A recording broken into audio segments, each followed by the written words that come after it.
د جمعې مبارک مجلس دی. په دې مبارک مجلس کې غواړو چې د ځوانانو اهمیت په ټولنه کې په دې باندې مجلس وکړو. انسان یو حد د خپل زندگی او عمر لري چې په هغه کې انسان مسئول نوي، غیر مسئولانه زندگی کوي.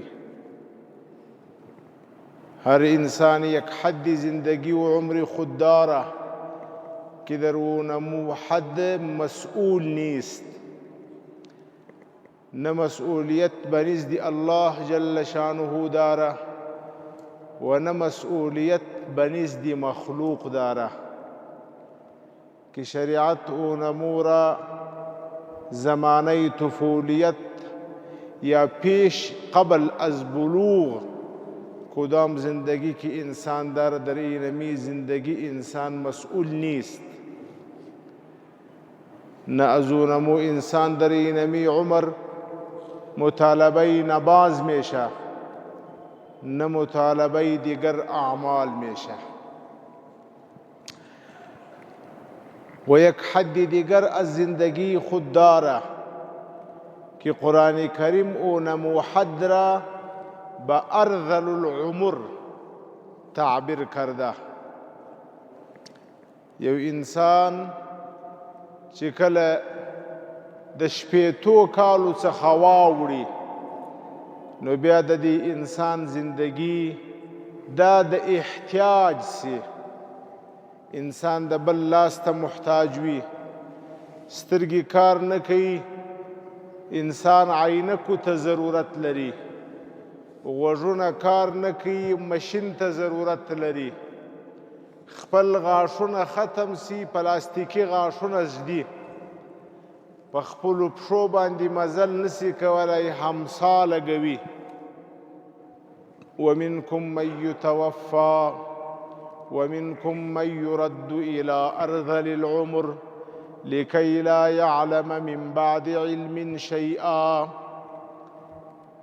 یو انسان د زندگی یو حد لري، په هغه حد کې بیا انسان بیرته حافظه، دماغ، عقل دا ورو ورو کمزوري کیږي.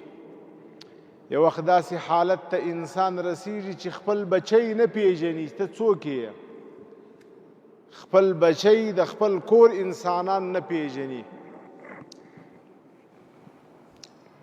دې عمر او زندگی ته د شیخوخت او سپینژرتوب زمانه وایي. درمیان اینمی هر دو عمر یک زندگی و عمر هر انسان داره که اونمو زندگی شباب و جوانی است. اصل اینمی زندگی، اینمی عمر، عمر کار است. اگر یک شخص میخواه که کار کنه، خدمت کنه،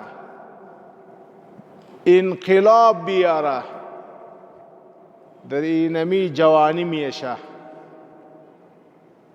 اینمی زندگی و عمر عمر کار است، عمر قوت است، عمر شباب است، عمر استعداد است.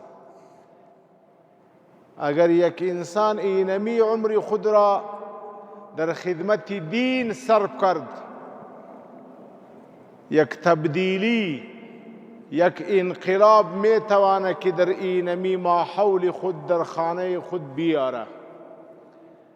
و اگر اینمی عمر را در دنیا مصرف کرد، همیشه که زندگی اینمی خانه و اینمی محله و اینمی قریه تبدیل شوه.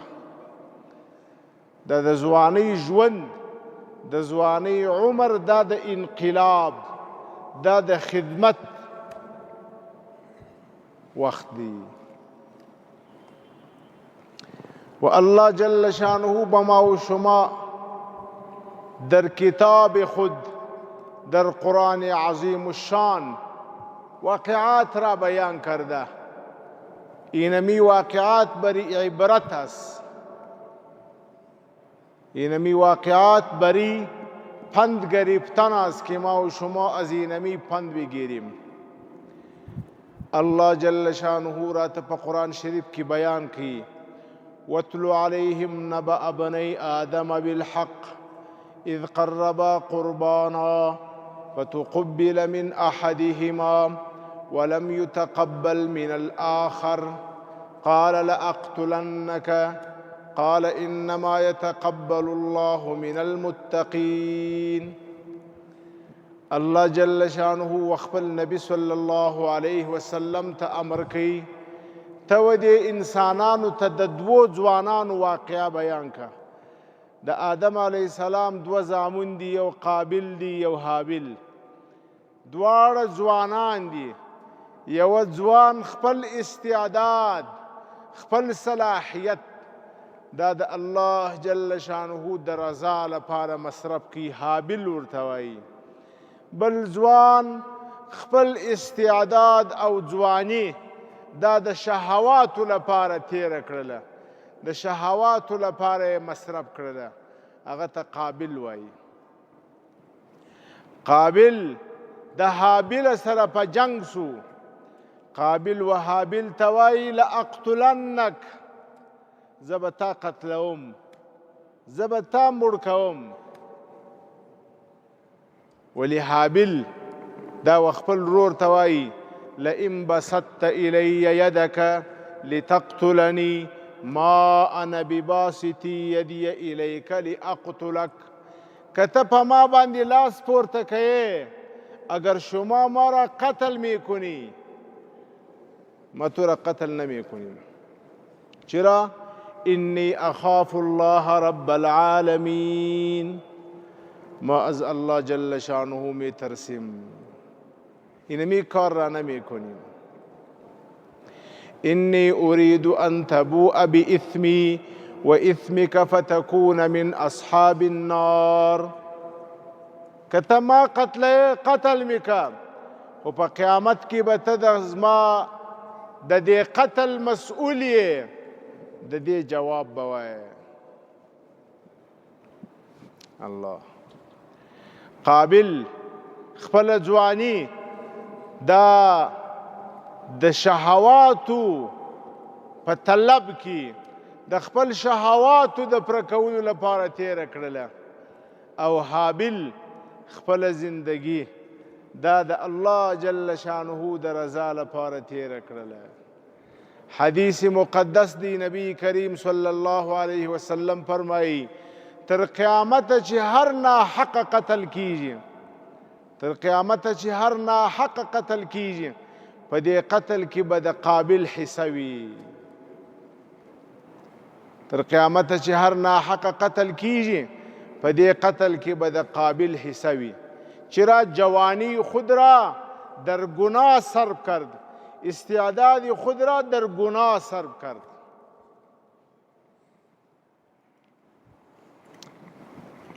الله اکبر کبیره. الله جل شانه و موږ او تاسو ته د یو بل ځوان واقعه بیانوي.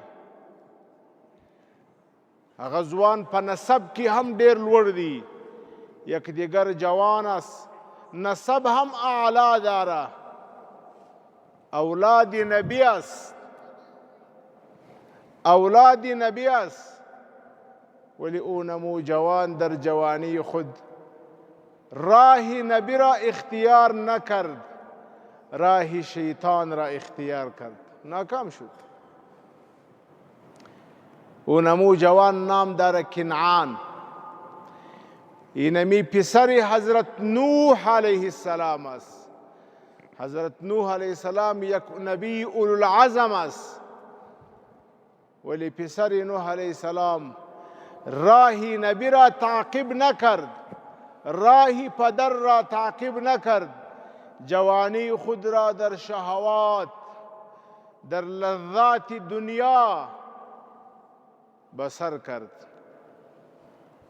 الله جل شانه درباره اینمی جوان به ما و شما در قرآن کریم بیان کرد.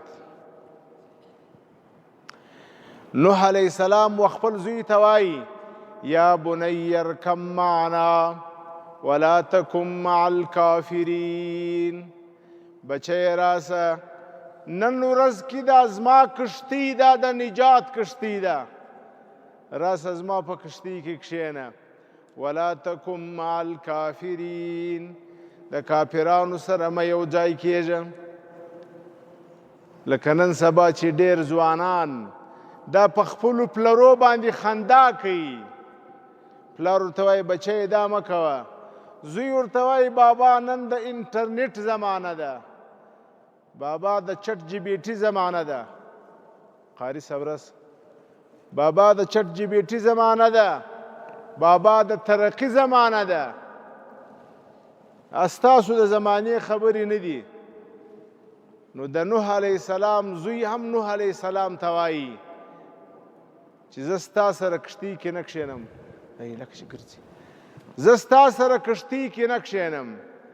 پلار ورته وایي بچی د الله جل شانه عذاب راځي، سیلاب، ټوله خلک به غرق سي. زوی ورته وایي قال سآوي إلى جبل يعصمني من الماء. زوی ورته وایي بابا زه ځمه غره ته خېژمه، غره ته خېژم، د سیلاب څخه به ځان خلاص کم په غر باندې، ما به کوه میریم، سر کوه میشینیم، در اونمو جا از اینمی عذاب الله جل شانه میتوانیم که محفوظ شویم، نجات پیدا کنیم. نوح علیه السلام به اونمو فرمود قال لا عاصم اليوم من امر الله الا من رحم. نن ورځ د الله جل شانه د عذاب څخه د خلاصون یوه لار ده. د الله جل شانه د عذاب څخه هغه څوک خلاصېدلی سي په چا باندې چې الله پاک رحم وکړي. چې الله جل شانه رحم نه یې کړي، چې غر نه چې اسمان ته وخیژې، د الله پاک په عذاب به ګرفتار یې. وحال بینهما الموج فکان من المغرقین. د دې په منځ کې د اوبو یو غټه څپه راغله. د نوح علیه السلام زوی سره له دې چې د نبي اولاد و، د نبي زوی و، خو خپله ځواني دا یې د نفس و خواهشاتو لپاره استعمال کړل. فکان من المغرقین، هلاک سو، غرق سو په اوبو کې. الله جل شانه ما او تا ته همدا راشي که چیرې یو څوک په خپله ځواني کې د شهواتو د خواهشاتو د پوره کېدو لپاره کوشش کوي، ناکام و نامراد به وي. که هر څومره لوی نسب ولري، که هر څومره طاقت ولري، که هر څومره مال او دولت ولري. الله جل شانه راته بله واقعه بیانوي، بله واقعه الله پاک راته بیانوي. نن د جمعې مبارکه ورځ ده. د جمعې مبارکې په ورځ باندې سورة الکهف شریف ویل کیږي. در اینمی سورت مبارکه سورة الکهف الله جل شانه واقعی یک چند جوانان ذکر کرده. چند جوان بود، چند نفر بود؟ 7 نفر یا 8 نفر یا 9 نفر بود. بس در کدام وطن و شهر که اونها بود؟ در اونمو وطن و منطقه حکومت کفر بود. کدام حاکم که سر اونها مسلط بود؟ اونمو حاکم دعوی خدایی و الوهیت کرد که ما خدا هستیم. ولی اینمی چند جوان بود. نحن نقص عليك نبأهم بالحق انهم فتیه. فتیه فتات جوان. الله جل شانه وایي زه به د دې واقعه درته بیان کم. انهم فتیه، دا یو څو ځوانان وه، یو څو ځوانان وه. اینمی جوانی زمانه انقلاب است، اینمی جوانی زمانه خدمت است. میتوانی در اینمی جوانی خود که انقلاب بیاری، بری دین خدمت کنی، بری وطن خدمت کنی. بری مال و دولت و بری دنیا خو هر چیز خدمت میکنه. نه اصل جوان و نمو است که بری نمی جوانی خود بری دین وقف کرده. نحن نقص عليك نبأهم بالحق. الله پاک وایي زه به تاسو ته د دې واقعه بیان کم. انهم فتیه آمنوا بربهم، یو څو ځوانان وه پر الله جل شانه ایمان راوړي. وزدناهم هدا، وزدناهم هدا. ما دې ته نور هم هدایت وکړي. دې څه وویله؟ اینمی جوانات چی اعلان کرد؟ قالوا ربنا رب السماوات والأرض، ربنا رب السماوات والأرض لن ندعو من دونه إلها. دا بادشاہ چې هم خوب لري، هم خوراک لري، هم ضرورت را پکې بیت الخلا او تشناب ته ځي، دا خدای نسی کېدلی، دا خدای نه دی. ربنا رب السماوات والارض، زموږ رب هغه ذات دی چې د اسمانو د ځمکې رب دی. لن ندعو من دونه الها، د الله جل شانه څخه سوا موږ د بل چا عبادت نه کوو. توحید اعلان، د وحدانیت اعلان. هیرا جوانی گفت همیشه هی جوانی است که بر دین وقف شوه. یک وطن و یک شهر، یک منطقه و یک علاقه که از حاکم تا رعیت تمام کافر باشه و یک 7 نفر جوان استاد میشه، اعلان میکنه ربنا رب السماوات والارض، زموږ رب هغه ذات دی چې د اسمانو رب دی او د ځمکې رب دی. لن ندعو من دونه الها، د الله څخه سوا موږ د بل چا عبادت نه کوو. لقد قلنا اذا شططا، لقد قلنا اذا شططا. که د الله جل شانه څخه سوا و بل چا ته په خدایي باندې قائل سو، بل څوک خدای وبلو، لقد قلنا اذا شططا، موږ به ډېر غلطه د ظلم خبره کړي. ما که کلمه شرک را بخوانیم بغیر از الله جل شانه به یک انسان نسبت الوهیت و خدایی کنیم، اینمی گپ و کلمه ظلم است. ما اینمی کلمه را به زبان خود نمیاریم. هؤلاء قوم اتخذوا من دونه آلهة لولا يأتون عليهم بسلطان بين. الله قرآن شریف دی، دا الله جل شانه کتاب دی. مشکل دا دی چې موږ د الله پاک قرآن نه زده کوو، د الله کتاب نه زده کوو.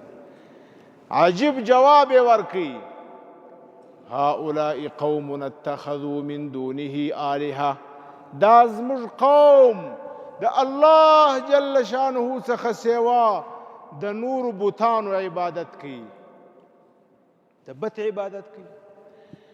دی چې دا دعوه لري چې دا بت خدای دی، بادشاه خدای دی، چرا بر اینمی گپ دلیل نداره. لولا یأتون علیهم بسلطان بین. بیار شما دعوه داری که غیر از الله نعوذ بالله دیگر خداست، کجاست دلیل شما؟ بیار دلیل داری بیار. وقتی که دلیل نداری فمن اظلم ممن افترى على الله كذبا، اگر بغیر از دلیل دعوه داری همراه الله جل شانه شریک می سازی، از شما ظالمی دیگر کلان از شما ظالم دیگر نیست، ظالم هستی. زما استاد زوانانو ته هم دا هدایت دی، او جوان پشتی هر شخص، پشتی هر عنعنه و رواج، پشتی هر یک نروی. شما خود دین داری، شما خود قرآن داری، شما خود عقل داری، شما خود الحمدلله یک ملت داری. هر شخص که به شما دعوت میته و را بگو لولا یأتون علیهم بسلطان بین. اینمی صورت و سیرت محمد صلی الله علیه وسلم است. در مقابل اینمی شکل، اینمی صورت، اینمی شکل، اینمی طرز زندگی از دیگر کس است، از دیگر قوم است. شما که طریقه نبی علیه السلام را ترک میکنی، پشت دیگران میری، به کدام دلیل؟ پرسان کردی از او دلیل؟ لولا یأتون علیهم بسلطان بین. که تا ته یو څوک دعوت درکړي چې داسې ځان جوړ که، داسې صورت جوړ که، داسې شکل جوړ که، ورته دلیل راوړه چې ستا طریقه د نبی علیه السلام د طریقې څخه بهتره ده، دلیل راوړه. دا ځوانان وه، څو نفره وه، بیا د الله جل شانه د دین په خاطر هجرت وکړي، وطن یې پرېښوي. الله جل شانه غیرتی ذات دی. فضربنا على آذانهم في الكهف سنين عددا. ما دی ته خوب وروستی د 300 کالو څخه زیات وخت دا خلک په غار کې پراته وه، ما په غار کې دی محفوظ وساتله. الله جل شانه غیرتی دی. الله جل شانه چې یو څوک د الله جل شانه د دین لپاره قرباني ورکړي، الله جل شانه په هغه انسان باندې غیرت کوي. راسي ځوانانو د ملت، ځوانانو د امت، راسي د خپل ځواني دا د دې لوی رب جل شانه د پاره وقف کوي، دا د دې لوی قرآن د پاره وقف کوي. راسي خپل ځواني دا د دې لوی نبی حضرت محمد صلی الله علیه وسلم د دین د خدمت لپاره وقف کوي. په ځان کې، په کلي کې، په کور کې دینی انقلاب راوله، لکه اصحاب کهف چې راوستی. اصحاب کهف 8 کسان، 9 کسان دي. د الله جل شانه د دین آواز یې بلند کړي. الله جل شانه دی سره داسې ودرېدی، 300 کاله په یوه غار کې پراته وه. وترى الشمس اذا طلعت تزاور عن كهفهم ذات اليمين واذا غربت تقرضهم ذات الشمال. الله جل شانه وایي لمر ته مې امر وکړي، لمر ته چې سهار راخیږي په دې مه برابرېږه، د دې وغار ته وړانګې ورکه، رڼا ورکه، چې ماښام لویږي بیا هم ودې د دې وغار ته رڼا ورکه، د لمر تپش هغه ګرمایش ورکه، خو پر دې مه برابرېږه. لمر تابع دي، لمر 9 کسه ځوانان دي، لمر یې تابع دي.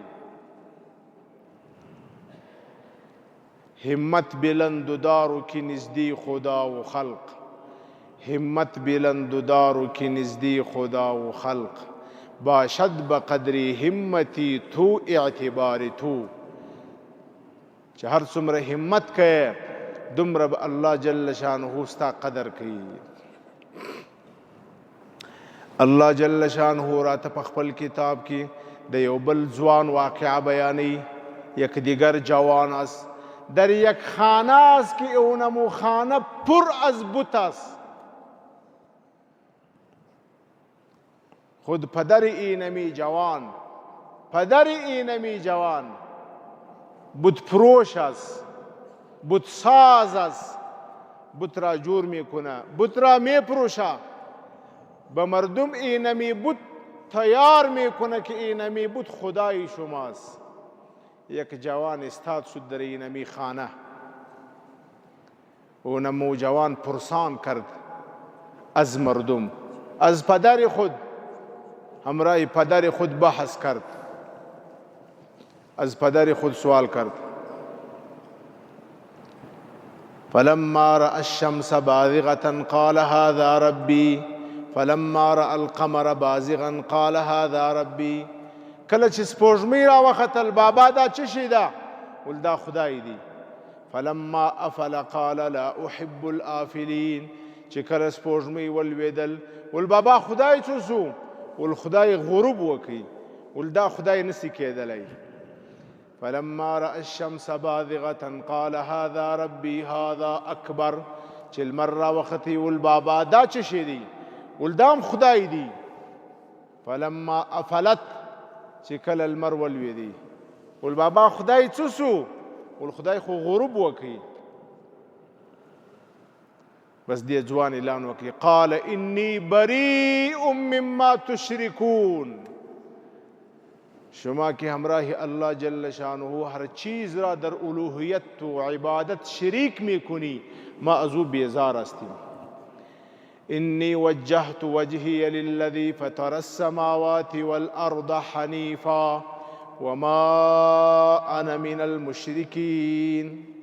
لا اله الا الله لا اله الا الله. اینمی جوانی است، دیتا جوانی وایی. سیدنا ابراهیم علیه السلام پلار ته وویل بابا زه د دې شرک بیزاره یم. انی وجهت وجهی للذی فطر السماوات والارض حنیفا. زه خپل هر څه توجه و خپل رب ته ګرځوم، هغه رب چې ځمکې و اسمانونه پیدا کړي. وما انا من المشرکین. د الله پاک سره شریک نه نیسم. وحاجه قومه. د قوم خلقو دلایل ورسره شروع کړله، بحث یې ورسره شروع کړي. دا هم خدای دی، دا بت هم خدای دی، دا لرګی هم خدای دی، لمر هم خدای دی، سپوږمۍ هم خدای ده. نعوذ بالله. ابراهیم علیه السلام ورته وایي اتحاجوني في الله وقد هدان. اتحاجوني في الله وقد هدان. د الله جل شانه په خدای کې زما سره دلایل وایاست. څه وایاست تاسو؟ همراه الله جل شانه شریک می سازی و برای نمی شریک دلایل می گویی. دا نه منم. دی به ورته وویل ول دا بت به دې برباد کی، دا بت به دې مریض کی، دا بت به نقصان در ورسوي. اینمی خدا به تو نقصان میرسانه، اونمو خدا به تو نقصان میرسه. ابراهیم علیه السلام در جواب شو گفت ولا اخاف ما تشركون به الا ان يشاء ربي شيئا. ولا اخاف ما تشركون به الا ان يشاء ربي شيئا وسع ربي كل شيء علما. زه د بوتانو نه ویریږم، ما از اینمی بوت نمی ترسیم، اینمی بوت به ما کدام نقصان نمی رسانه. وانه هو اضحك وابكى وانه هو امات واحیا. مرګ ژوند د الله پاک په اختیار دی، غم او خوشحالی د الله جل شانه په اختیار ده.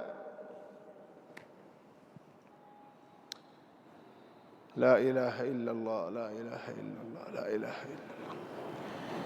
الله جل شانه کی به ما و شما اینمی واقعات را بیان میکنه، به سبب بیان میکنه که ما و شما از اینمی عبرت بگیریم. این جوان بود، یک جوان، پس که اونمو مردم ربط به بازی و ساتیری خود سیدنا ابراهیم علیه السلام استاد شد. اونمو بتها و نمو معبودان اونها را شکست، تیکه تیکه کرد. وقتی که اونمو قوم آمد از یک دیگر پرسان کرد، سوال کرد اینمی کار کی کرد امرایی معبودان ما؟ در جواب یک به دیگر گفت سمعنا فتى یذکرهم یقال له ابراهیم. دلته یو ځوان دی ابراهیم ورته وایي، دغه ځوان دا کار کوي چې زموږ خدایانو ته بد ورد وایي. ځوان ابراهیم علیه السلام جوان بود. اونها هم ابراهیم علیه السلام را به صفت جوانی یاد کرد. اینمی جوانی زمانه انقلاب است. در اینمی جوانی ما و شما می توانیم که خدمت کنیم. به اینمی سبب نبی کریم صلی الله علیه و سلم به ما و شما حکم کرد اغتنم خمسا قبل خمس. اغتنم خمسا قبل خمس. پنځه شان غنیمت وبوله، کار واخله د پنځو حالتو څخه مخکې په هغو کې یو حالت چې کوم دی شبابک قبل حرمک، په ځواني کې خدمت وکړه، په ځواني کې خدمت وکړه مخکې د بوډاتوب نه. چې کله انسان بوډا سي بیا د انسان جذبات ختم سي، بیا د انسان هغه طاقت و قوت ختم سي، بیا انسان په هر څه کې وبل ته محتاج وي. په دغه ځواني کې د الله جل شانه د دین خدمت وکړه، د دې لوی کتاب خدمت وکړه، د قرآن کریم خدمت وکړه، د نبی کریم صلی الله علیه وسلم د سنت خدمت وکړه. د نبی کریم صلی الله علیه وسلم ځوانان صحابه کرام مستقل یو کتاب جوړ شوی دی، شباب الصحابه، ځوانان صحابه کرام، هغه صحابه کرام چې ځوانان و په ځواني کې د دې دین لپاره خدمت وکړي، د هغو تاریخ دی.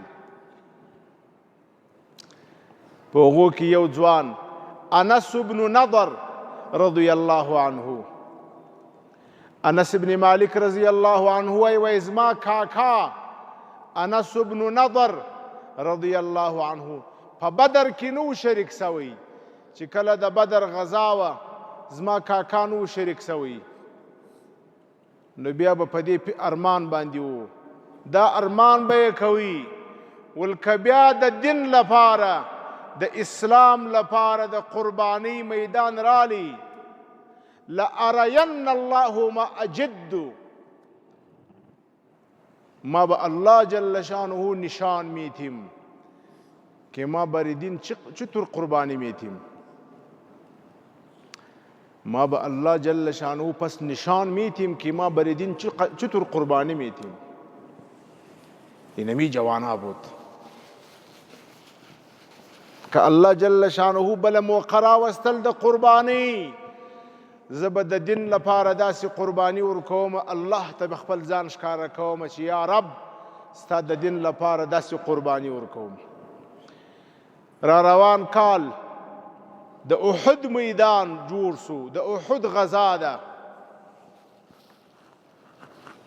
په دې غزا کې د احد په صحابه کرامو باندې مشکل راغی، صحابه کرام سره ولاړله، میدان خالص و. انس بن نضر رضی الله عنه خپله توره واخیستله، په لارې روان دی.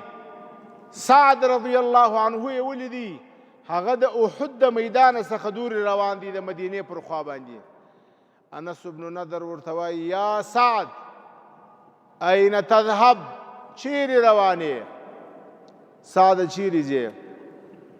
زما دی په الله جل شانه باندې قسمي، زه د احد څخه د جنت خوشبویي محسوسومه، د احد د خوا څخه د جنت خوشبویي را روانه ده، د جنت خوشبویی محسوسوم.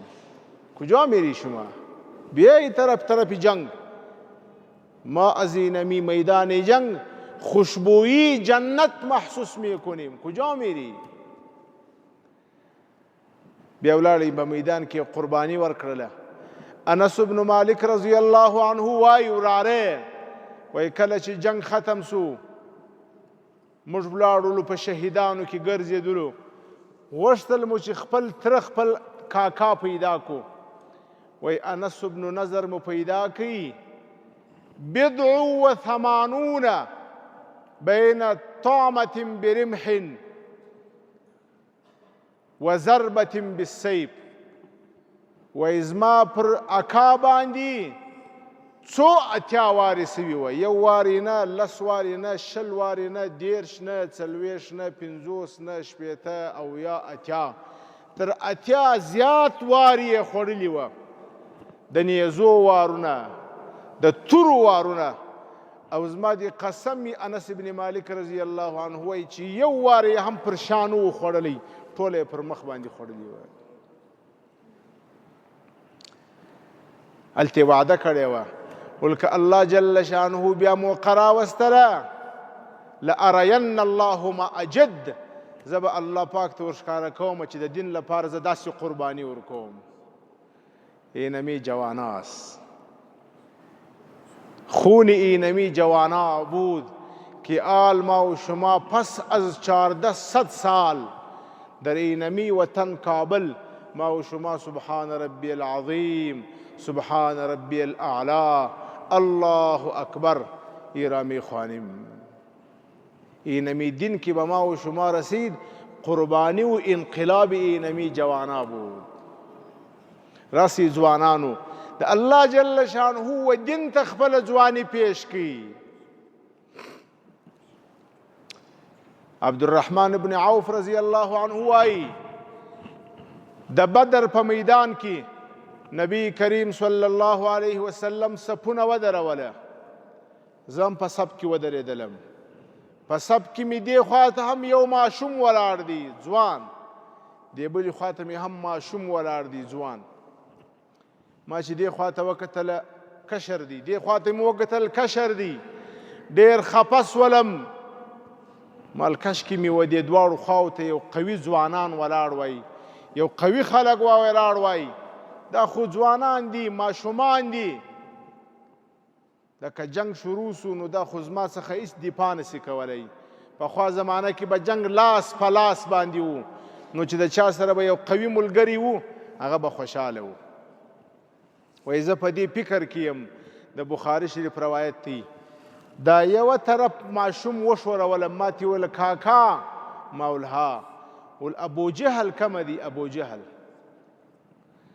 ما ول بچی ابو جهل څه پکې؟ وای ما دا وعده کړې ده د الله جل شانه سره، کما ابو جهل ولیدي زه به ابو جهل مردارومه، ځکه دا د اسلام دشمن دی. ما دا وعده کړې ده. ما د هغه سره خبرې کولې. دې خوا ته دا بل ځوان وشورولم، کاکا ما ولها ول ابو جهل کمه دی، څه کوې ابو جهل؟ ول ما د الله پاک سره وعده کړې ده که دا د اسلام دشمن ما ولیدي زه به یې مردارومه. ما دې دواړو ته ویل مله هغه ابو جهل دی. ابو جهل راښکاره سو پر آس باندې، صفونه یې سمول، مله هغه ابو جهل دی. وایي دواړه داسې ور وغورځېدله لکه باز چې پر یو ښکار باندې حمله کوي. دواړه ورغلله، یو د ابو جهل آس ووالي، بل ابو جهل ووالي. ابو جهل یې را چپه کړي. دواړه راله و نبي کریم صلی الله علیه وسلم ته. دواړه سره وړونه دي، یو معاذ ابن عفرا بل معوذ ابن عفرا. دواړه وړونه دي ځوانان. ابو جهل یې ختم کړي. یره جوانی گفته میشه، اینمی جوانی است. زموږ څه ځواني ده؟ ټوله زندگی او ژوند پیسې پیسې پیسې، مال مال مال مال. مال چی است؟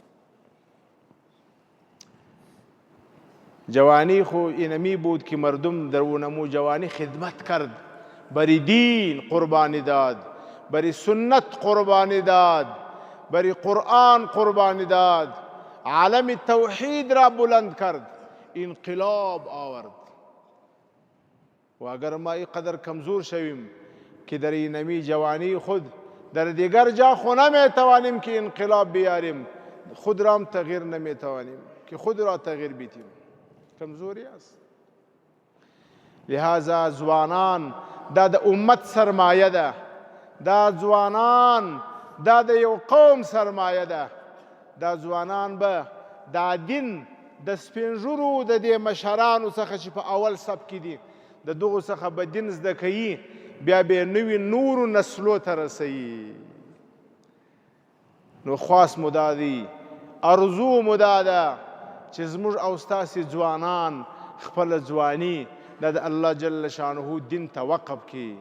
کم از کم در 24 ساعت، کم از کم در 24 ساعت ما و شما باید 5 ساعت را مکمل در مسجد بگذاریم.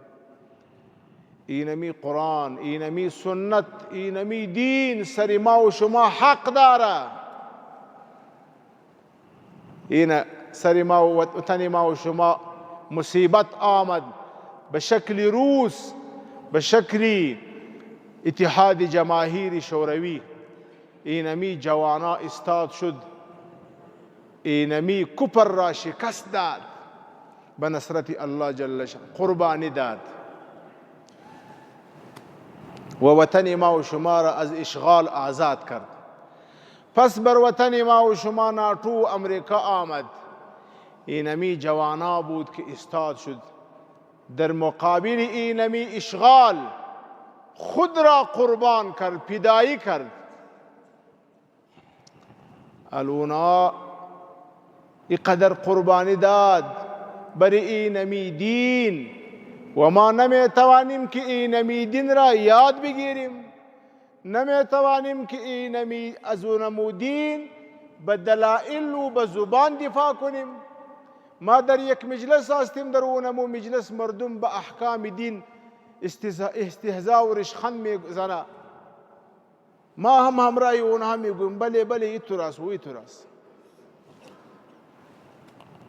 عبدالله ابن حذافه رضی الله عنه در یک مجلس بود، در دفتر کسرا نان میخوره.